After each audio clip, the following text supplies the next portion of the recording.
NEET की तैयारी करने वाले बच्चों से यदि पूछा जाए ना कि यार सबसे बड़ी प्रॉब्लम क्या है, तो मोस्ट ऑफ द बच्चों का कहना है कि सर फिजिक्स का क्या करें, हर साल पेपर का लेवल बढ़ता जा रहा है।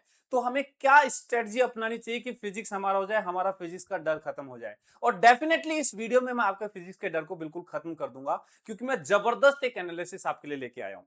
ठीक है, इस वीडियो में मैं आपको बताऊंगा कि अब इस सिचुएशन के हिसाब से हमें फिजिक्स को कैसे टैकल करना चाहिए, कौन से टॉपिक्स को अच्छे से कवर करना चाहिए। क्योंकि यार आप देखो ना, नो डाउट फिजिक्स का लेवल बढ़ता जा रहा है, लेकिन आप रिजल्ट को कभी एनालाइज करना। मैंने एक बच्चे का रिजल्ट देखा जिसके 106 नंबर फिजिक्स में है, जिसका 99 परसेंटाइल फिजिक्स में है। अब बहुत से बच्चों को परसेंटाइल का मतलब ही नहीं पता है। 99 परसेंटाइल का मतलब है कि यदि आपको टॉप 1% बच्चों में आना है, 1% 20 लाख एग्जाम देने का मतलब है 20,000 बच्चों में। यदि फिजिक्स के अंदर जो बाकी बच्चे परफॉर्म कर रहे हैं, यदि टॉप 20,000 बच्चों में परफॉर्म करना है, तो आपको मात्र 110 नंबर के अराउंड नंबर चाहिए बस। और 110 नंबर लाने के लिए आपको लगभग 25 26 27 क्वेश्चन करने होंगे, 27 28 क्वेश्चन के लगभग। आप मान के चलो 30 क्वेश्चन का टारगेट लेके चलते हैं। अब मैंने क्या काम किया, मैंने और मेरी पूरी टीम ने, देखो अकेले के बस की बात नहीं थी, क्योंकि मैंने पूरे 22 साल के पेपर का एनालिसिस किया। मैं आपको दिखाऊंगा पूरे 22 साल के पेपर का एनालिसिस हमने क्या किया। हर एक क्वेश्चन की प्रॉपर टैगिंग की, हर एक क्वेश्चन की प्रॉपर टैगिंग की कि भाई किस साल में कौन से टॉपिक से क्वेश्चन पूछा गया है। और हो सकता है थोड़ा सा स्क्रीन में आपको क्लियरली विजिबल ना हो, लेकिन मैं बताता हूं कि यहां पे हमने एक एक क्वेश्चन की प्रॉपर टैगिंग की कि इस साल इस चैप्टर के इस टॉपिक से क्वेश्चन पूछा गया है। लेकिन मैं 22 साल के एनालिसिस को ज्यादा मायने नहीं दे रहा हूं, क्योंकि एनटीए जो है पिछले अब कुछ सालों से 17 18 साल 2017 18 के बाद से कंडक्ट करा रहा है। तो मैंने क्या किया, पिछले 10 साल का एनालिसिस उठाया। ठीक है, 22 साल का था लेकिन 10 साल का एनालिसिस उठाया कि किस टॉपिक से कितने क्वेश्चन पूछे गए हैं। और आप विश्वास नहीं करोगे, बहुत सारे ऐसे टॉपिक है जिनसे, टॉपिक बोल रहा हूं मैं, चैप्टर नहीं बोल रहा हूं, हर चैप्टर के टॉपिक उठाए गए हैं। कौन से टॉपिक से क्वेश्चन बन रहे हैं उनका एक प्रॉपर एनालिसिस निकाला 10 साल का। जैसे फॉर एग्जांपल सेमीकंडक्टर में जो सेमीकंडक्टर में डिवाइसेस, जो पीएन जंक्शन वाला टॉपिक है, उसके ऊपर पिछले 10 साल में 14 क्वेश्चन पूछे गए हैं। मतलब हर साल 1.5 क्वेश्चन पीएन जंक्शन, पूरे सेमीकंडक्टर में पीएन जंक्शन और उसके एप्लीकेशन पे पूछा गया है। ऐसे करंट इलेक्ट्रिसिटी में किरचॉफ्स लॉ से रिलेटेड क्वेश्चन पूछे गए 13।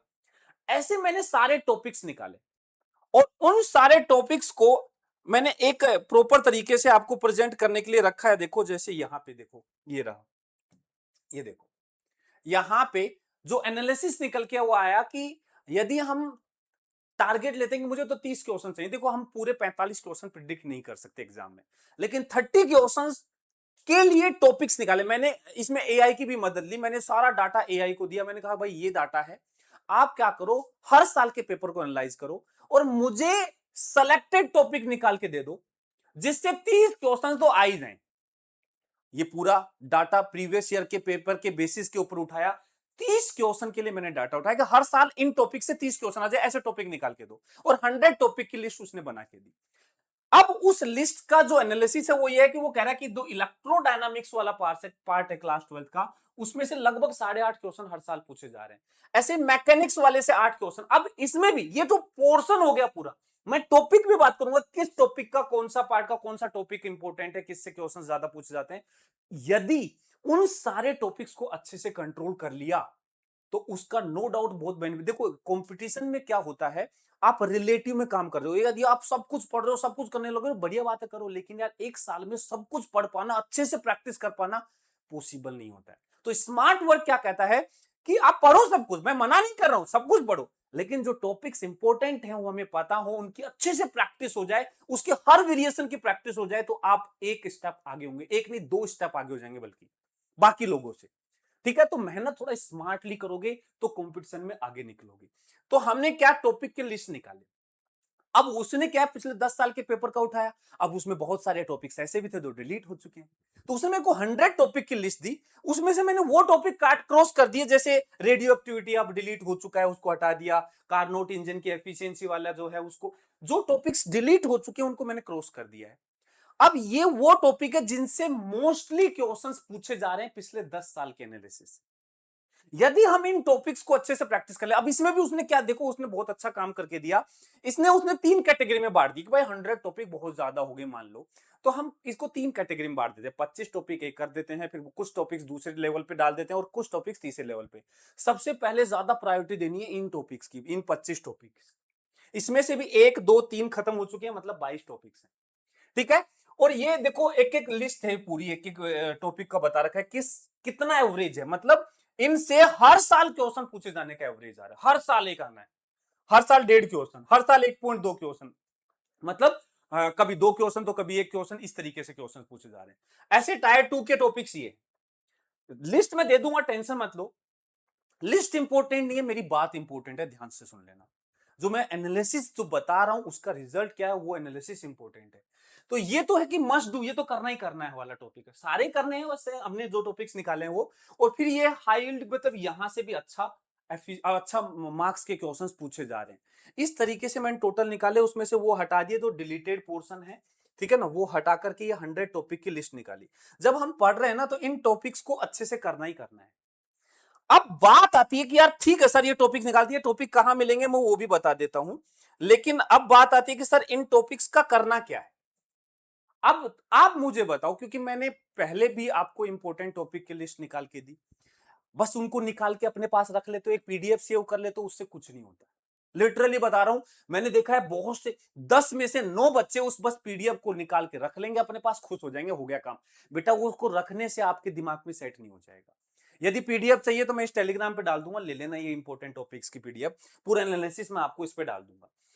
लेकिन उससे ज्यादा इंपॉर्टेंट मुझे क्या लग रहा है, कुछ ऐसा तरीका बनाया जाए जिसमें मैं ये टॉपिक वाइज जो एक एक छोटे छोटे टेस्ट बना दूं, 2 2 3 3 टॉपिक्स को लेकर के, 4 4 टॉपिक्स को लेकर के टेस्ट बना दूं, कि इससे क्या है, तुम इस टॉपिक को पढ़ो और उस टॉपिक की प्रैक्टिस कर लो, उसकी ऑल वेरिएशंस की, ऐसा भी पूछ सकता है, ऐसा भी पूछ सकता है, ऐसा पूछा हुआ है, ऐसा पूछ सकता है, सारी पॉसिबिलिटी। तो वो टेस्ट बना दिए जाए, हाई वेटेज टॉपिक के टेस्ट।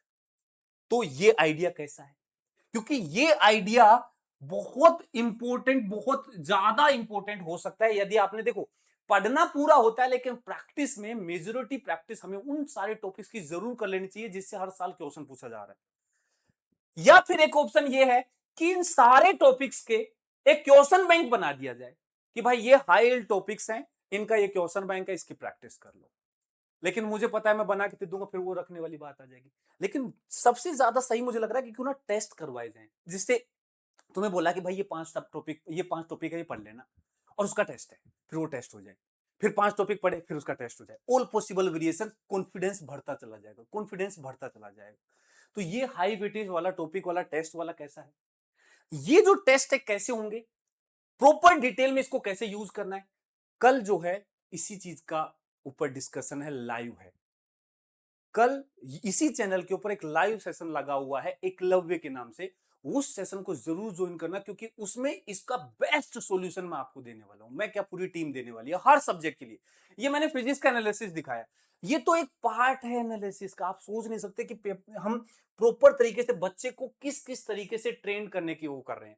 जब 22 साल का एनालिसिस हमारे पास होता है ना, उसमें से क्या क्या फिल्टर करके निकाला जा सकता है, आप सोच भी नहीं सकते। पूरा एनालिसिस आपको डिटेल में बताएंगे, समझाएंगे, कैसे आपको टेस्ट देना है, कब आपको टेस्ट देना है, वो सारी डिटेल आपको बताई जाएंगी।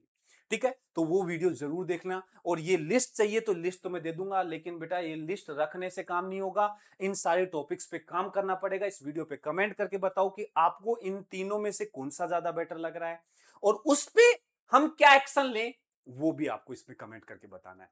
तो नेक्स्ट हम कल लाइव सेशन में उसको पूरा डिस्कस करेंगे, आपके कमेंट्स को मैं जरूर देखूंगा। ठीक है, बाय।